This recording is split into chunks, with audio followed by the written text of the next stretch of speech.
Hi dear friends and families in Fetkana, this is Father Vinaraj from Archdiocese of Seattle.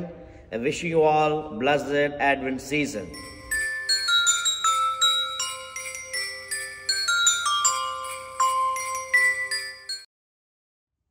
இயேசுவில் அன்பார்ந்த சகோதர சகோதரிகளே, வட அமெரிக்க தமிழ் கத்தோலிக்க சங்கங்களின் கூட்டமைப்பான ஃபெட்கானா வழியாக உங்கள் ஒவ்வொருவரையும் சந்திப்பதில் பெருமகிழ்ச்சி அடைகின்றேன்.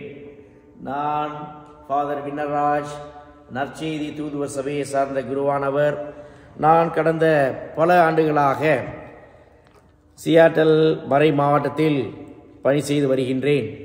வட அமெரிக்க தமிழ் கத்தோலிக்க சங்கங்களின் கூட்டமைப்பான ஃபெட்கானா வழியாக இதோ இந்த செய்தியை உங்களோடு பகிர்வதில் பெருமகிழ்ச்சி அடைகின்றேன். சிறப்பாக இந்த உன்னதமான அமைப்பிற்கு எனது ஜெபங்களையும் வாழ்த்துக்களையும் தெரிவித்துக் கொள்கின்றேன். இன்று திரு அவையானது புதிய திரு வழிபாட்டின் ஆண்டை மகிழ்வோடு துவங்கியிருக்கின்றது.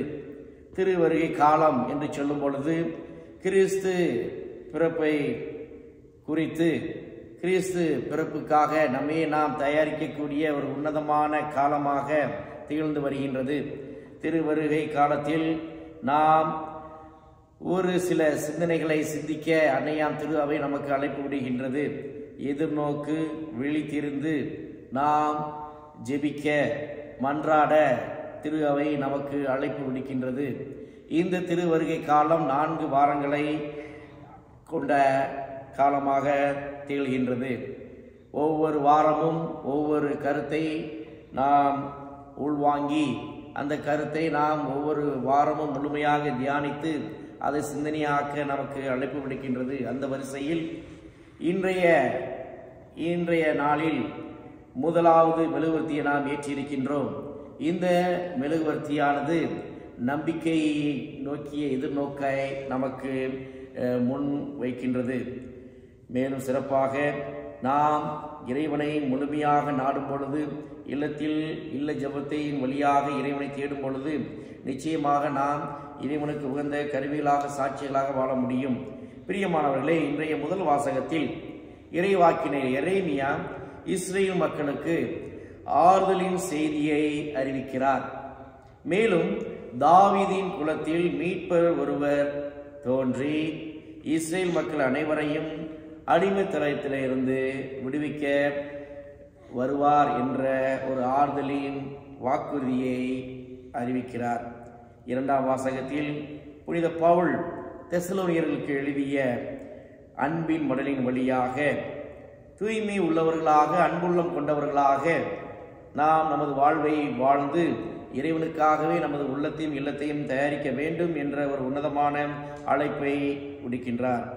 நற்செய்தியில் நம் ஆண்டவராகிய இயேசு கிறிஸ்து தனது 2வது வருகையை குறித்து நாம் எவ்வாறு இறைவனின் 2வது வருகைக்காக நம்மை நாம் சித்தம் செய்ய வேண்டும், ஆயத்தம் செய்ய வேண்டும், தயாரிக்க வேண்டும், அதற்கு நாம் விழிப்போடு எதிர்நோக்கு கொண்ட ஒரு மனம் உடையவர்களாக நாம் இறைவனை நாட வேண்டும். மன்றாட்டின் வழியாக விழிப்பாக இருந்து நாம் இறைவனை தேட நாட வேண்டும் என்ற ஒரு அழைப்பினை நற்செய்தி நமக்கு அழைப்பு விடுக்கின்றது. மேலும் சிறப்பாக பிரியமானவர்களே, நம்முடைய திருத்தந்தை பிரான்சிஸ் அவர்கள் 2025 யூபிலி ஆண்டை அறிவிக்கின்றார்.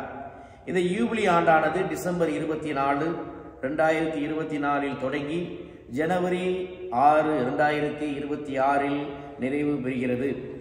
இந்த யூபிலி ஆண்டிற்கான மைய சிந்தனையாக நம்பிக்கையின் திரு பயணிகள் அல்லது எதிர்நோக்கின் திரு பயணிகள் என்ற சிந்தனையை நாம் சிந்திக்க, அந்த சிந்தனையை செயலாக்க திருத்தந்தை பிரான்சிஸ் அவர்கள் நமக்கு அழைப்பு விடுக்கின்றார்கள். பிரியமானவர்களே, இன்றைய முதல் வாரத்தில் இறைவன் நமக்கு விடுத்த அழைப்பின் வழியாக இறைவனை நாம் எதிர்நோக்கு கொண்டவர்களாக, நம்பிக்கை உள்ளம் கொண்டவர்களாக இறைவனை நாடுவோம். பிறக்க இருக்கின்ற பாலன் இயேசு நமது இல்லத்திலும் உள்ளத்திலும் பிறந்து நமக்கு புது வாழ்வும் வளர்ச்சியும் எழுச்சியும் நமக்கு தர தொடர்ந்து இறைவனை நாடுவோம். இறைவனோடு